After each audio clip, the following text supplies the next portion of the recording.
जगन्नाथ आज आम जहाँ को राष्ट्रीय नववर्ष कहूँ पांजी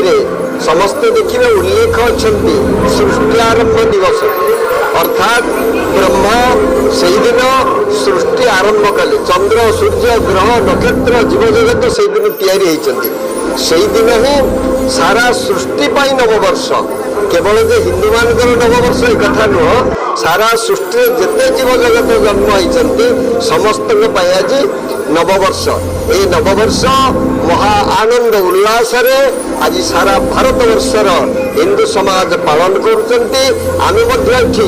मेरा ग्राम अति सुंदर भाव नाम संकीर्तन जाग यज्ञ सहित हिंदू नववर्ष को आम स्वागत करुचु भारत वर्ष यह मंगलमय हो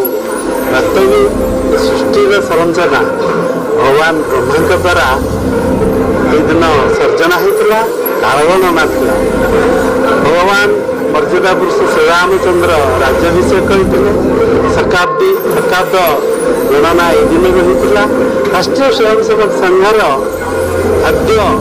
परम पूजनीय सरसंघचार्यर दिन जन्मदिन था पवित्र संयोजी कालीन दिनटी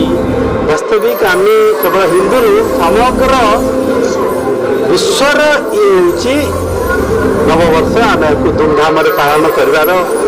अवकाश अच्छी आवश्यकता अच्छी अवकाश भी अच्छी आम भागीदारी ये मेरा स्थित आम संघर संचालक जो आयोजन कर आर्य समाज तरफ आम भागीदारी भाग्यवान दिन हूँ चैत्र शुक्ल प्रतिपदा यहाँ आगे था मधुमास आमर प्रत्येक जो नक्षत्र अनुसार मास गुड़ाक ना हो चित्रा नक्षत्र चैत्र हो जानते गुड़ा कहले बहुत समय हम बहुत दिन परमेश्वर परमात्मा प्रथम सृष्टि की सर्जना कले यही चैत्र मास शुक्ल पक्ष प्रतिपद सूर्योदय समय सृष्टि तेणुक से प्रतिपादन कर उद्देश्य मैंने उत्सव आज प्रतिपादन करगला के मानने 196 कोटी 8,53,127 वर्ष है चली पर्व